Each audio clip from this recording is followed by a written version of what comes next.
Oi oi, alright, how's it going? I'm Grant, your you. This is Doodle Review, Monday to Friday. It's review.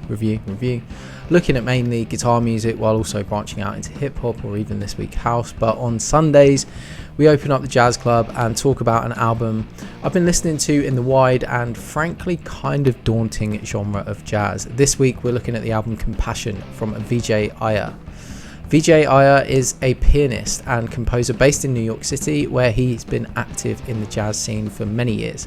His first album was Memorabilia in 1995, and since then Iyer has been a prolific artist and collaborator, releasing many albums, and has even been voted Jazz Artist of the Year by Downbeat Magazine International in 2012, 2015, 2016 and 2018. I first became aware of Iyer through the 2021 album Uneasy, a fantastic record to get lost in over the course of an hour, where not only does Iyer's free-flowing and graceful approach to the piano keys wash over you, but so too can you get completely mesmerised in the drum and bass performances from Tyshawn Sorry and Linda Mayhan O respectively.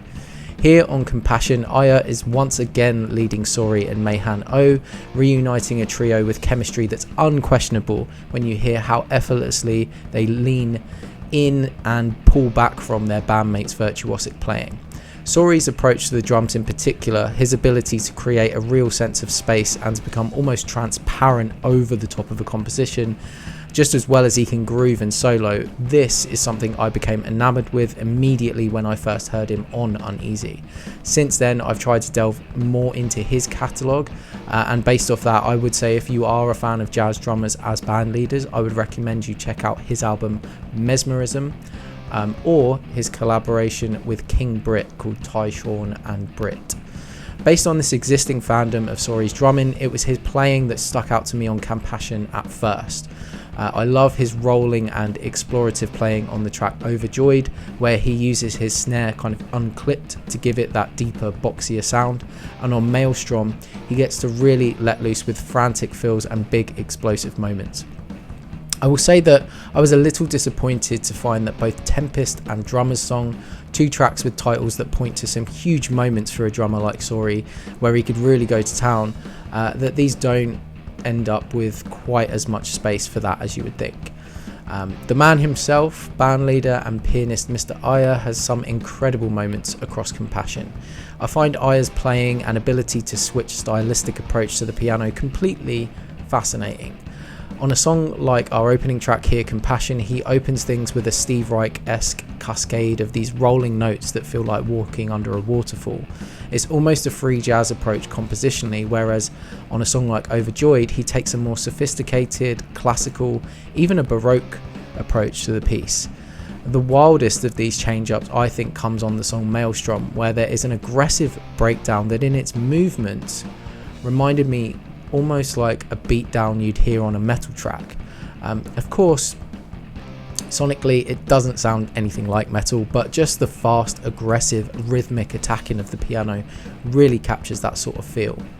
I'm always very conscious of how often I come back to describing what the bass is doing in any of my reviews, and it's ultimately because I have a slight bias, as that was at one point my chosen instrument. However, bias or no, Linda Mayhan O's playing on this record is phenomenal.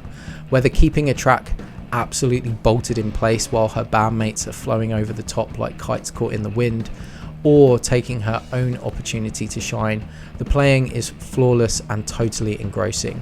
I love the solos she gets to take on tracks like Panegyric, where the bass gets to do a lot of the initial emoting of the piece, and also on songs like Where I Am. The piece Ghostrumental offers one mode that we don't really hear elsewhere on this record, which I think is a shame. It starts off with this quite off-kilter groove, this piano and drum part that could almost be a hip-hop beat, and I think it would be really interesting to hear this trio take on more pieces like that in the future. I think overall this is a long album, and sometimes certain pieces don't get to go as hard as you might want, but really, once again, it's a fantastic album from Iyer leading this trio. In fact, I would say this is actually better than the previous record Uneasy, because the compositions here have much more of a complete emotional arc that come to, I think, a more satisfying conclusion. This is a solid 8 out of 10 for me. But let's knock it on the head then. That's what I think. But what about you? Tell me how you feel about it in the comments below. And while you're messing around with clicks and taps in that old region of the screen, press the subscribe button while you're at it as well. I'm sure it's kicking about down there. You know, this has been alright, hasn't it? So, want to see more of it? Subscribe, share some thoughts, show some love, or just wholesome abuse in the comments, and I'll see you in the next video. Cheers, mate. Bye.